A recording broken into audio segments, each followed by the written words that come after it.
ಇದೆ, ಅವ್ರಿಗೆ ನೋವಾಗ್ತಾ ಇರೋದು ಕಾರ್ಯಕರ್ತರಿಂದ. ಕಾರ್ಯಕರ್ತರು ಅಳ್ತಿದ್ದಾರೆ ಅಂತ ಅವ್ರ ಕಣ್ಣಲ್ಲಿ ನೀರು ಬರುತ್ತೆ.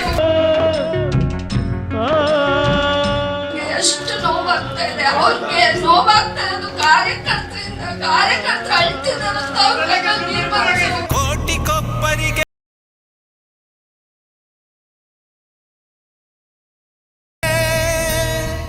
ವರ್ಷ ಆಯ್ತು ಅವ್ರ ಕಣ್ಣಲ್ಲಿ ಒಂದು ದಿನಕ್ಕೂ ನಾನು ನೀರು ನೋಡಿಲ್ಲ. ಒಂಥರ ಅವ್ರು ನನಗೆ ಹೀರೋ, ರೋಲ್ ಮಾಡಲ್ ನನಗೆ ನಮ್ಮಪ್ಪ.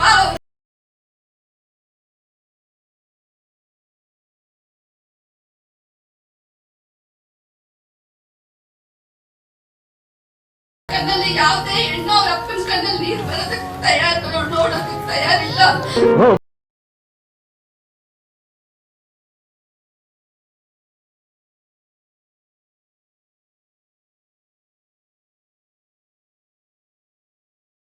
ಮುಂದೆಲ್ಲ ನಾವು ಮಿಸ್ ಮಾಡ್ಕೊಳ್ಳೋದಕ್ಕೆ ನಾವು ಯಾವುದೇ ಕಾರಣಕ್ಕೂ ಹಿಂದೆ ಇಡೋ ಹೆಜ್ಜೆನೇ ಇಲ್ಲ. ನಾವು ನಿಮ್ ಜೊತೆ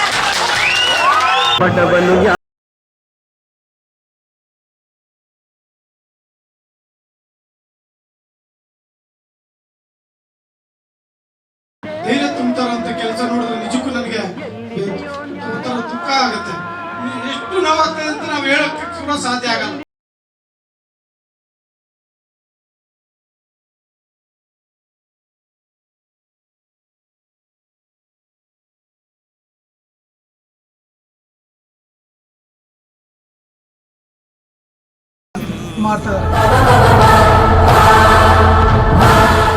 ಇವತ್ತು ಇವೆಲ್ಲ ನಾಪ ಸುಮ್ಮನೆ ಸರ್ವೆ ಮಾಡಿಸ್ತೀವಿ, ಕಾರ್ಯಕರ್ತರನ್ನ ಕೇಳ್ತೀವಿ, ನಾವು ಕಾರ್ಯಕರ್ತರು ವಿಶ್ವಾಸಕ್ಕೆ ತಗೊಂತೀವಿ, ಎಲ್ಲರನ್ನು ಕೇಳಿ ನಾವು ಪಕ್ಷ ಗುರ್ಸುತ್ತೆ ಅಂತ ಹೇಳ್ಬಿಟ್ಟು ಏನ್ ಹೇಳ್ತಾ ಇದ್ರು ನಮ್ಮ ಪಕ್ಷ. ಆದ್ರೆ ಇದೆಲ್ಲ ಸುಳ್ಳು ಅಂತ ಹೇಳ್ಬಿಟ್ಟು ಇವತ್ತು ನಮ್ಮ ಕಾರ್ಯಕರ್ತರಿಗೆ ಅನ್ಯಾಯ ಆಗ್ಬಾರ್ದು, ನಮ್ಮ ಕಾರ್ಯಕರ್ತರನ್ನ ಬಿಟ್ಟು ಹೋಗಬಾರ್ದು, ನಮ್ಮ ಮಾಲೂರು ತಾಲೂಕನ್ನ ಬಿಟ್ಟು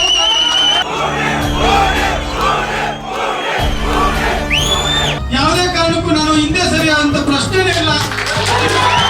ಕಾರ್ಯಕರ್ತರು ಬೆಲೆ ಇಲ್ದಿದ್ಮೇಲೆ ನಮಗೆ ಆ ಪಕ್ಷಕ್ಕೆ ಕೂಡ ಅವಶ್ಯಕತೆ ಇಲ್ಲ. ನನ್ನ ಒಂದು ಸದಸ್ಯತ್ವಕ್ಕೂ ಕೂಡ ರಾಜೀನಾಮೆಯನ್ನು ಕೊಟ್ಟಿದ್ದೀನಿ. ರಾಜೀನಾಮೆ ಒಂದು ಪತ್ರವನ್ನು ಕೂಡ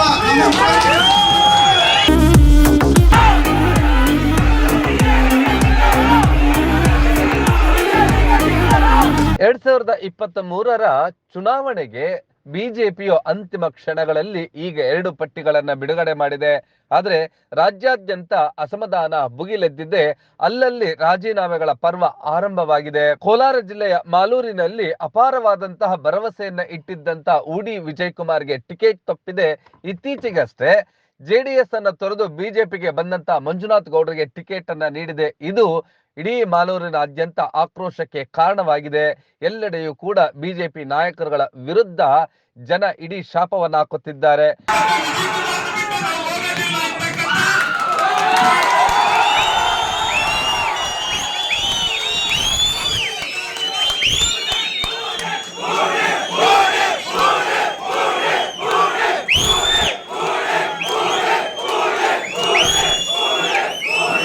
ಕಳೆದ 4 ವರ್ಷಗಳಿಂದ ಉಡಿ ವಿಜಯ್ ಕುಮಾರ್ ರವರು ಕೊರೋನಾದಂತಹ ಸಂದರ್ಭದಲ್ಲಿ ಮನೆ ಮನೆಗೂ ಕೂಡ ಆಸರೆಯಾದರೂ ಹಸಿದ ಹೊಟ್ಟೆಗಳಿಗೆ ಅನ್ನವನ್ನ ನೀಡಿದರು. ಆದ್ರೆ ಈಗಷ್ಟೇ ಜೆಡಿಎಸ್ ಅನ್ನ ತೊರೆದು ಬಂದಂತಹ ಮಂಜುನಾಥ್ ಗೌಡರಿಗೆ ಮಣೆ ಹಾಕಿದ್ದಾರೆ. ಇಲ್ಲಿ ಜಾತಿ ಲಾಬಿ ಮಾಡ್ತಾ, ಇಲ್ಲವೇ ಸಂಸದ ಮುನಿಸ್ವಾಮಿ ರವರ ಲಾಬಿ ಮಾಡಿದ್ರೆ, ಇಲ್ಲ ಅಂತಂದ್ರೆ ಜಿಲ್ಲಾ ಉಸ್ತುವಾರಿ ಮಂತ್ರಿಗಳಾಗಿದ್ದಂತ ಮುನಿರತ್ನ, ಸುಧಾಕರ್, ಅಶೋಕ್, ಹೀಗೆ ಸಾಲು ಸಾಲು ಬಿಜೆಪಿಯ ವರಿಷ್ಠರು ಜಾತಿ ರಾಜಕಾರಣಕ್ಕೆ ಮಣೆ ಹಾಕಿ ತಿಗಳ ಸಮುದಾಯಕ್ಕೆ ಸೇರಿರುವಂತ ಉಡಿ ವಿಜಯ್ ಕುಮಾರ್ಗೆ ಅಕ್ಷರಶಃ ದ್ರೋಹ ಮಾಡಿದ್ದಾರೆ ಅಂತೇಳಿ ಇಲ್ಲಿನ ಜನಸಾಮಾನ್ಯರು ಮಾತನಾಡಿಕೊಳ್ಳುತ್ತಿದ್ದಾರೆ. ಈಗಾಗಲೇ ಮಾಲೂರಿನಲ್ಲಿ ಒಮ್ಮೆ ಕೈ ಸುಟ್ಟುಕೊಂಡಿರುವಂತಹ ಮಂಜುನಾಥ್ ಗೌಡ್ರು ಈ ಬಾರಿ ಕೂಡ ಸಿಂಪತಿ ಕೆಲಸ ಮಾಡಬಹುದು, ನನಗೆ ಸಹಾನುಭೂತಿ ಇದೆ, ಹಾಗಾಗಿ ನಾನು ಗೆಲ್ತೇನೆ ಎನ್ನುವಂತ ವಿಶ್ವಾಸ ಇನ್ನು ಸಂಸದ ಮುನಿಸ್ವಾಮಿ 2024ರಲ್ಲಿ ಬರುವಂತ ಚುನಾವಣೆಗೆ ಈಗಲಿಂದಲೇ ತಯಾರಿಯನ್ನ ನಡೆಸಿದಂತೆ ಕಾಣಿಸ್ತಾ ಇದೆ. ಜಿಲ್ಲೆಯಾದ್ಯಂತ ಒಂದಷ್ಟು ಮುನಿಸ್ವಾಮಿಯ ವಿರುದ್ಧ ಜನ ಮಾತನಾಡಿಕೊಳ್ಳೋದಕ್ಕೆ ಆರಂಭಿಸಿದ್ದಾರೆ. ಹಾಗಾಗಿ ಜಾತಿಯವರನ್ನ ಇಡ್ಕೊಂಡ್ರೆ ಇಲ್ಲಿ ಕೆಲಸ ಆಗುತ್ತೆ ಎನ್ನುವುದು ಲೆಕ್ಕಾಚಾರಗಳು ಅಂತೇಳಿ ತಿಳಿದು ಬರ್ತಾ ಇದೆ. ಉಡಿ ವಿಜಯ್ ಕುಮಾರ್ಗೆ ಮುನಿಸ್ವಾಮಿ, ಸುಧಾಕರ್, ಮುನಿರತ್ನ, ಆರ್ ಅಶೋಕ್ ಮೋಸ ಮಾಡಿದ್ದಾರೆ ಅಂತ ಹೇಳಿ ಮಾತನಾಡ್ತಾ ಇದ್ದಾರೆ. ಇತ್ತೀಚೆಗಷ್ಟೇ ವಿಜಯ ಸಂಕಲ್ಪ ಯಾತ್ರೆ ಬಂದಾಗಲೂ ಕೂಡ ಉಡಿ ವಿಜಯ್ ಕುಮಾರ್ ಅವರನ್ನ ಆ ಒಂದು ರಥದ ಮೇಲೆ ಕೂರಿಸಿರ್ಲಿಲ್ಲ ಅಥವಾ ಆ ರಥದ ಒಳಗಡೆ ಕೂಡ ಬಿಟ್ಕೊಂಡಿರ್ಲಿಲ್ಲ. ಇದು ಒಂದಷ್ಟು ಆಕ್ರೋಶಕ್ಕೆ ಕಾರಣವಾಗಿತ್ತು. ನಿರೀಕ್ಷೆಯಂತೆಯೇ ಈಗ ಉಡಿ ವಿಜಯ್ ಕುಮಾರ್ಗೆ ಟಿಕೆಟ್ ತಪ್ಪಿದೆ. ಇದರ ವಿರುದ್ಧ ಜನಸಾಮಾನ್ಯರು ಆಕ್ರೋಶವನ್ನು ವ್ಯಕ್ತಪಡಿಸ್ತಾ ಇದ್ದಾರೆ ಮತ್ತು ಉಡಿ ವಿಜಯ್ ಕುಮಾರ್ ಪತ್ನಿ ಕಣ್ಣೀರಿನಲ್ಲಿ ಕೈ ತೊಳೆಯುತ್ತಿದ್ದಾರೆ. ಆ ಒಂದು ಆಕ್ರೋಶದ ಆ ಎಲ್ಲ ನುಡಿಗಳನ್ನ ನೋಡಿ ಬರೋಣ ಬನ್ನಿ. ತುಂಬಾನೇ ಸಂಕಟ ಆಗ್ತಾ ಇದೆ ನನ್ನ ಹೊಟ್ಟೆನಲ್ಲಿ. ಯಾಕಂದ್ರೆ ನಮ್ಮ ಮನೆಯವ್ರನ್ನ ನೋಡಕ್ ಆಗ್ತಿಲ್ಲ. ಅವ್ರ ಮುಖದಲ್ಲಿ ಯಾವತ್ತೂ ಈ ತರ ಬೇಜಾರಿರ್ಲಿಲ್ಲ. ಹೇಳ್ಬೇಕಾದ್ರೆ ನನ್ಗೆ ಎಷ್ಟು ನೋವಾಗ್ತಾ ಇದೆ. ಅವ್ರಿಗೆ ನೋವಾಗ್ತಾ ಇರೋದು ಕಾರ್ಯಕರ್ತರಿಂದ. ಕಾರ್ಯಕರ್ತರು ಅಳ್ತಿದಾರ ಅಂತ ಅವ್ರ ಕೈಯಲ್ಲಿ ನೀರ್ ಬರುತ್ತೆ.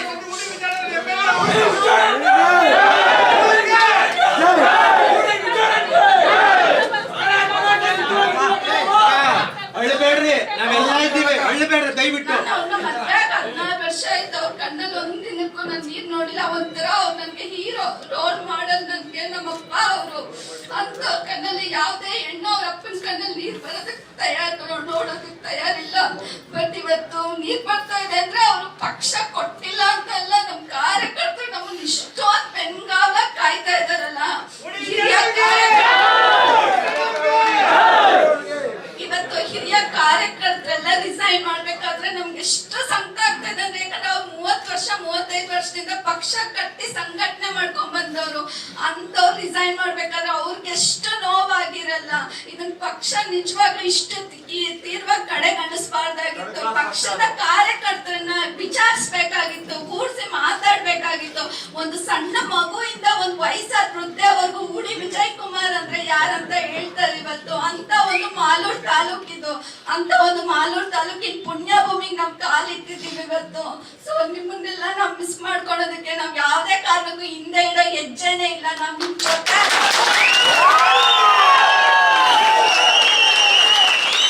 ಹಣ ಹೋದ್ರು ಸರಿ, ನಾವು ಮಾಲೂನ್ ಬಿಟ್ಟು ಹೋಗಲ್ಲ. ಈ ಮಾತನ್ನ ನಾನು ಕೊಟ್ಟು ಹೇಳೋದಕ್ಕೆ ಇಷ್ಟಪಡ್ತೀನಿ.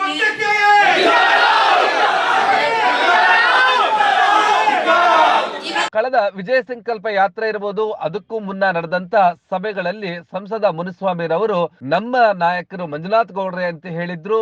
ಹಾಗೆ ಅಶೋಕ್ ಕೂಡ ಮಂಜುನಾಥ್ ಗೌಡ್ರೆ ಇಲ್ಲಿ ಬಿಜೆಪಿಯ ಅಭ್ಯರ್ಥಿ ಅಂತ ಕೂಡ ಈಗ ಅಭ್ಯರ್ಥಿಯ ಪಟ್ಟಿ ಘೋಷಣೆ ಆಗೋದಕ್ಕೂ ಮೊದಲೇ ಘೋಷಣೆಗಳನ್ನ ಮಾಡಿದ್ರು. ಅದುವೇ ಈಗ ಉಡಿ ವಿಜಯ್ ಕುಮಾರ್ಗೆ ಮುಳುವಾಯ್ತಾ? ಈಗ ತಾಲೂಕಿನಾದ್ಯಂತ ಉಡಿ ವಿಜಯ್ ಕುಮಾರ್ ಪರ ಸಹಾನುಭೂತಿ ಮೂಡ್ತಾ ಇದೆ ಮತ್ತು ಉಡಿ ವಿಜಯ್ ಕುಮಾರ್ ರವರು ತಮ್ಮ ಬಿಜೆಪಿಯ ಫಲಾನುಭವಿಗಳ ಪ್ರಕೋಷ್ಠಗೆ ಕೂಡ ರಾಜೀನಾಮೆಯನ್ನ ನೀಡಿದ್ದಾರೆ. ಇಡೀ ತಂಡ ರಾಜೀನಾಮೆ ನೀಡಿದೆ. ಈಗ ಮಾಲೂರಿನಲ್ಲಿ ಬಿಜೆಪಿಯ ವಿರುದ್ಧ ಜನ ಕೊತ ಕುದಿಯುತ್ತಿದ್ದಾರೆ. ಇದು ಯಾರ ಪರ? ಈ ಎಲ್ಲ ಮತಗಳು ಕೂಡ ವಾಲತ್ತೆ. ನಂಜೇಗೌಡ್ರ, ರಾಮೇಗೌಡ್ರ, ಇಲ್ಲವೇ ಮಂಜುನಾಥ್ ಗೌಡ ತನ್ನ ಡಬಲ್ ಮೈಂಡ್ ಗೇಮ್ ಅನ್ನ ಆಡೋದಕ್ಕೆ ಆರಂಭಿಸಿದ್ದಾರೆ. ಇದೇ ಮಂಜುನಾಥ್ ಗೌಡ್ರು ಹೊಸಕೋಟೆಯಲ್ಲಿ MTB ನಾಗರಾಜ್ ವಿರುದ್ಧ ಕೆಲಸ ಮಾಡ್ತಾರೆ. ಶರತ್ ಬಚ್ಚೇಗೌಡರಿಗೆ ಸಹಾಯವನ್ನ ಮಾಡ್ತಾರೆ. ಇಲ್ಲಿ ಹೊಸಕೋಟೆಯಲ್ಲಿ ಕಾಂಗ್ರೆಸ್ ಪರ ಬ್ಯಾಟ್ ಮಾಡುವಂತ ಮಂಜುನಾಥ್ ಗೌಡ್ರು ಮಾಲೂರಿನಲ್ಲಿ ಬಿಜೆಪಿಯ ಅಭ್ಯರ್ಥಿಯಾಗಿದ್ದಾರೆ. ಈ ದ್ವಿಮುಖ ನೀತಿ ಅಥವಾ ದ್ವಿಮುಖ ಧೋರಣೆ, ಎರಡೆರಡು ಮುಖ ಯಾವ ರೀತಿಯಾಗಿ ಬಿಜೆಪಿಗೆ ಹೊಂದುತ್ತೋ ಗೊತ್ತಿಲ್ಲ. ಇದರ ನಡುವೆ ಜನಸಾಮಾನ್ಯರು ತಮ್ಮ ಆಕ್ರೋಶಗಳನ್ನ ವ್ಯಕ್ತಪಡಿಸಿದ್ದು ಮತ್ತು ಸಭೆಯಲ್ಲಿ ಕೂಗಾಡಿದ್ದು ಹೀಗೆ.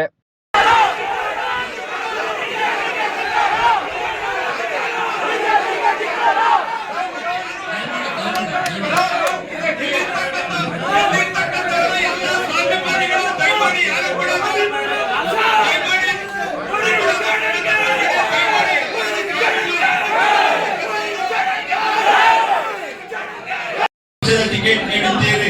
ಸದರಿ ನಿರ್ಧಾರಕ್ಕೆ ಗೌರವ ಕೊಟ್ಟು ಪಕ್ಷದ ಮೂಲ ಕಾರ್ಯಕರ್ತರನ್ನು ಚರ್ಚಿಸಿ ಸಿದ್ಧಾಂತಕ್ಕೆ ಬದ್ಧವಾಗಿ ಕಾರ್ಯಕರ್ತರ ಆಶಯಗಳಿಗೆ ಪೂರಕವಾಗಿ ಸ್ವಾಭಿಮಾನದ ಸಲುವಾಗಿ ಸ್ವತಂತ್ರವಾಗಿ ಪಕ್ಷೇತರ ಅಭ್ಯರ್ಥಿಯಾಗಿ ಸ್ಪರ್ಧಿಸುತ್ತಿರುವ ಶ್ರೀ ಉಡಿ ವಿಜಯ್ ಕುಮಾರ್ ಅವರ ಜೊತೆ ಕೆಲಸ ಒಂದು ಆಸೆ ಇತ್ತು, ಅದು ನಿರಾಸೆ ಆಗಿದೆ. ನಮ್ಮ ಭಾರತೀಯ ಜನತಾ ಪಕ್ಷದ ಒಂದು ಸಿದ್ಧಾಂತಗಳಿಟ್ಕೊಂಡು ಬಂದಿರೋಂಥವ್ರು ನಾವು. ಆದರೆ ಇವತ್ತು ಹೊರಗಡೆ ಬೇರೆ ಪಕ್ಷಗಳಿಂದ ಬಂದಿರೋಂಥವ್ರಿಗೆ ಅವಕಾಶಗಳು ಮಾಡಿಕೊಡ್ತಾರೆ. ಭಾರತೀಯ ಜನತಾ ಪಕ್ಷದ ಕಾರ್ಯಕರ್ತರಿಗಾಗಲಿ ಮುಖಂಡರುಗಳಾಗಲಿ ಅವಕಾಶಗಳು ಕೊಡ್ತಾ ಇಲ್ಲ.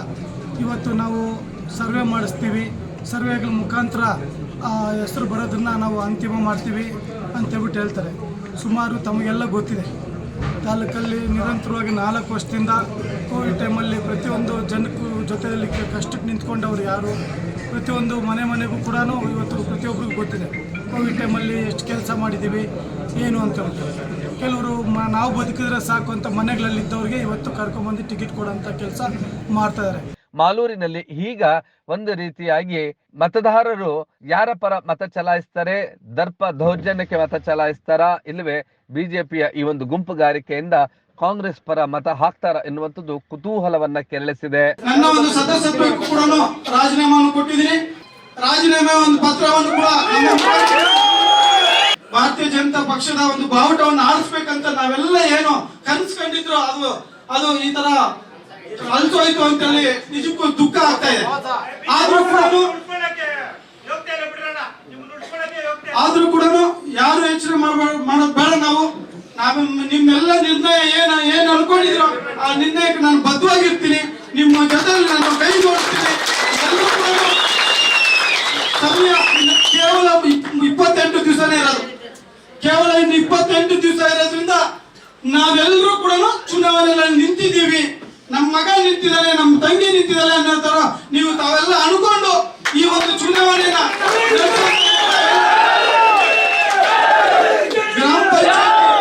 ಗ್ರಾಮ ಪಂಚಾಯತಿನಲ್ಲಿ ನಾವು ಯಾವ ರೀತಿ ಚುನಾವಣೆ ಮಾಡ್ತೀವೋ ಅದೇ ರೀತಿ ನಾವು ಪ್ರತಿಯೊಬ್ಬರಿಗೂ ಕಾಲು ಬಿದ್ದೆ ನಾವು ವಿಶ್ವಾಸಕ್ಕೆ ತಗೊಂಡು ಎಲ್ಲರನ್ನು ಪಕ್ಷಾತೀತವಾಗಿ ಎಲ್ಲರೂ ನಮ್ಮ ಕೈ ಜೊತೆಗೆ ಜೋಡಿಸ್ಕೊಂಡು ನಾವು ಕೆಲಸ ಮಾಡಿದ್ರೆ ನಾವು ಖಂಡಿತವಾಗಿ ನಮ್ಮ ಮಾಲೂರು ತಾಲೂಕಿನ ಮರ್ಯಾದೆ ಉಳಿತದೆ. ನಮ್ಗೆ ಯಾರು ಅನ್ಯಾಯ ಮಾಡಿದಾರ ಅವ್ರಿಗೆ ನಾವು ಬುದ್ಧಿ ಕಲಿಸಿದಾಗ ನಮ್ಮ ಮಾಲೂರು ತಾಲೂಕಿಗೆ ಏನು ಗೌರವ ಸಿಗ್ಬೇಕಾಗಿತ್ತು ಆ ಗೌರವ ಸಿಕ್ಕೇ ಸಿಗುತ್ತೆ ಅಂತ ನಾನು ಈ ಮುಖಾಂತರ ಹೇಳೋದಕ್ಕೆ ಬಯಸ್ತೀನಿ. ನಾನು ಕಾರ್ಯಕರ್ತರಿಗೆ ಬೆಲೆ ಇಲ್ದಿದ್ದ ಬೆಲೆ ನಮಗೆ ಆ ಪಕ್ಷಕ್ಕೆ ಕೂಡ ಅವಶ್ಯಕತೆ ಇಲ್ಲ.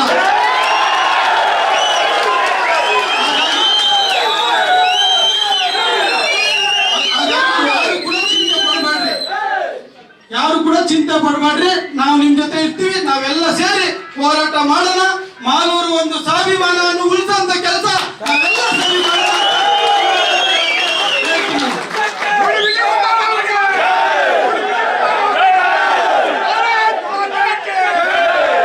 ನಾವೊಂದು ವಿಶ್ವಾಸದಲ್ಲಿ ನಾವು ಕೆಲಸ ಮಾಡೋಣ. ದೌರ್ಜನ್ಯ ದಬಾಲಿಕೆ ನಮ್ಮ ಅವಶ್ಯಕತೆ ನಮಗಿಲ್ಲ. ನಮ್ಮ ಮಾಲೂರು ತಾಲೂಕಲ್ಲಿ ಅದು ನಡೆಯೋದು ಇಲ್ಲ. ಹಾಗಾಗಿ ನಮ್ಮ ಒಂದು ಸ್ವಾಭಿಮಾನವನ್ನು ನಾವು ಭಿಕ್ಷೆ ಎತ್ತಿ ನಾವು ಮಾಡುವಂತ ತಾಲೂಕಲ್ಲಿ 4 ವರ್ಷದ ಸೇವೆ ಕೆಲಸಕ್ಕೆ ಒಂದೇ ಒಂದು ಓಟ್ ಕೊಡಿ ಅಂತ ಬಿಟ್ಟು ನಾವು ಭಿಕ್ಷೆ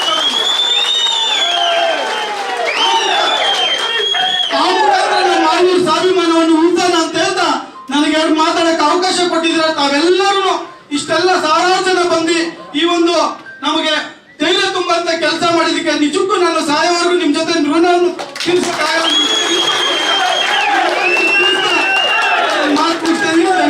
ಪಕ್ಷಕ್ಕೆ ಹೋಗೋದು ಖಂಡಿತವಾಗಿಲ್ಲ. ತಮ್ಮ ಒಂದು ನಿರ್ಣಯ ನಾವೆಲ್ಲ ಏನು ತೀರ್ಮಾನ ಮಾಡ್ತೀರೋ ಅದ್ರ ಪ್ರಕಾರನೇ ಮುಂದೆ ನಡೀತೀನಿ ಅಂತ ಈ ಮುಖಾಂತರ ನಾನು ಮಾಲೂರು ಮಾರಮ್ಮ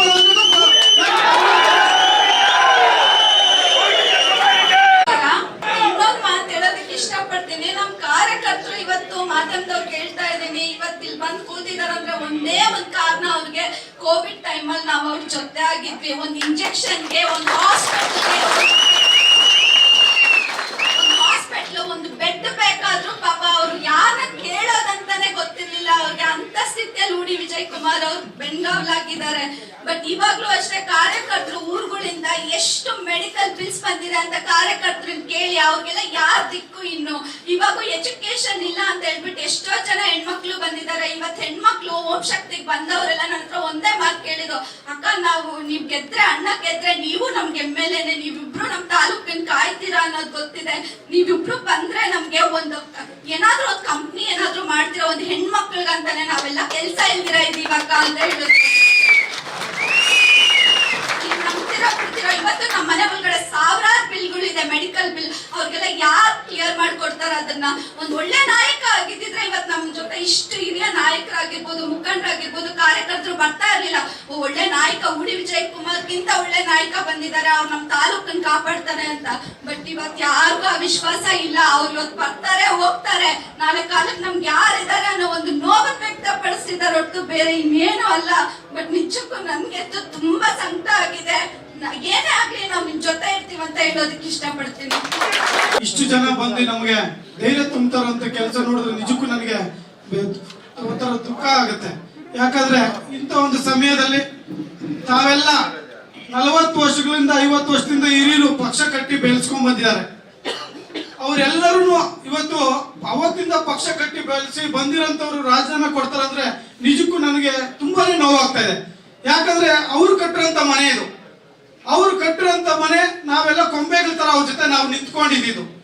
ಆದ್ರೆ ಇವತ್ತು ಅವ್ರಿಗೆ ಆಗ್ತಾರಂತ ಬೇಸರ, ನಮ್ಮ ತಾಲೂಕಲ್ಲಿ ಆಗ್ತಾರಂತ ನಮ್ಮ ಕಾರ್ಯಕರ್ತರಿಗೆ ಬೇಸರ ಆಗ್ತಾ ಇರೋದು ನಿಜಕ್ಕೂ ನನಗೆ ಎಷ್ಟು ನೋವಾಗ್ತದೆ ಅಂತ ನಾವು ಹೇಳಕ್ಕೆ ಕೂಡ ಸಾಧ್ಯ ಆಗಲ್ಲ. ಯಾಕಂದ್ರೆ ನಮ್ಮ ಒಂದು ಪಕ್ಷದ ಮೇಲೆ ಇದ್ದಿದ್ದಂತ ಗೌರವ ನನಗೆ, ನಮ್ಮ ಪಕ್ಷ ಒಂದು ಕಾರ್ಯಕರ್ತರನ್ನ ಯಾವುದೇ ಕಾರಣಕ್ಕೂ ಕಡೆಗಣಿಸಲ್ಲ. ಕಾರ್ಯಕರ್ತರು ಏನು ಕೆಲಸ ಮಾಡ್ತಾರೋ ಅದಕ್ಕೆ ಬೆಲೆ ಸಿಗುತ್ತೆ ಅನ್ನೋ ಒಂದು ವಿಶ್ವಾಸ ತುಂಬಾ ಇತ್ತು ನಮಗೆ. ಇವತ್ತು ಇವೆಲ್ಲ ನಪ ಸುಮ್ನೆ ಸರ್ವೆ ಮಾಡಿಸ್ತೀವಿ, ಕಾರ್ಯಕರ್ತರನ್ನ ಕೇಳ್ತೀವಿ, ನಾವು ಕಾರ್ಯಕರ್ತರು ವಿಶ್ವಾಸಕ್ಕೆ ತಗೊಂತೀವಿ, ಎಲ್ಲರನ್ನು ಕೇಳಿ ನಾವು ಪಕ್ಷ ಗುರ್ಸುತ್ತೆ ಅಂತ ಹೇಳ್ಬಿಟ್ಟು ಏನ್ ಹೇಳ್ತಾ ಇದ್ರು ನಮ್ಮ ಪಕ್ಷ, ಆದ್ರೆ ಇದೆಲ್ಲ ಸುಳ್ಳು ಅಂತ ಹೇಳ್ಬಿಟ್ಟು ಇವತ್ತು ತೋರ್ಸಂತದ್ದಾಗಿದೆ. ನಿಜಕ್ಕೂ ಯಾರು ಕೂಡ ಕುಗ್ಗಂತದ ಅವಶ್ಯಕತೆ ಇಲ್ಲ. ನಾವು ಅದಕ್ಕೋಸ್ಕರನೇ ಈ ಒಂದು ಸಭೆ, ತಮ್ಮ ಒಂದು ನಿರ್ಧಾರಗಳು ಏನಿದೆ ಅಂತ ಹೇಳ್ಬಿಟ್ಟು ನೋಡೋಣ, ತಾವೇನ್ ಹೇಳ್ತಿರೋ ಅದನ್ನ ಮಾಡೋಣ ಅಂತ ಹೇಳ್ಬಿಟ್ಟು ನಾನು ಈ ಒಂದು ತೀರ್ಮಾನ ಮಾಡಿರೋದು. ನಾನು ಎಲೆಕ್ಷನ್ ಮಾಡ್ಬೇಕಂತ ಇರೋ ಕಾರಣ ಏನಂತಂದ್ರೆ ನಮ್ಮ ಕಾರ್ಯಕರ್ತರಿಗೆ ಅನ್ಯಾಯ ಆಗ್ಬಾರ್ದು, ನಮ್ಮ ಕಾರ್ಯಕರ್ತರನ್ನ ಬಿಟ್ಟು ಹೋಗಬಾರ್ದು, ನಮ್ಮ ಮಾಲೂರು ತಾಲೂಕನ್ನ ಬಿಟ್ಟು ಹೋಗಬಾರ್ದು.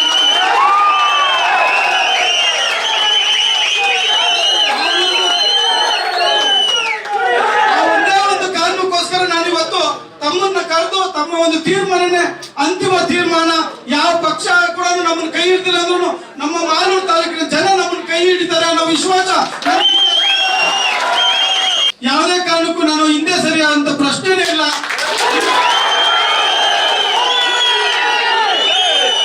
ಅದು ಎಷ್ಟೇ ನೋವು ಬರ್ಲಿ, ಅದರಿಂದ ಎಷ್ಟೇ ನೋವು ಬರ್ಲಿ, ನಾನು ನಿಮ್ ಜೊತೆ ಇದ್ದಿ ಈ ಒಂದು ಚುನಾವಣೆ ಗೆಲ್ಲವರೆಗೂ ನಿಮ್ ಜೊತೆ ನಾನು ನಿಂತ್ಕೊಳ್ತೀನಿ. ಈ ವಿಶ್ವಾಸ ನನಗಿದೆ.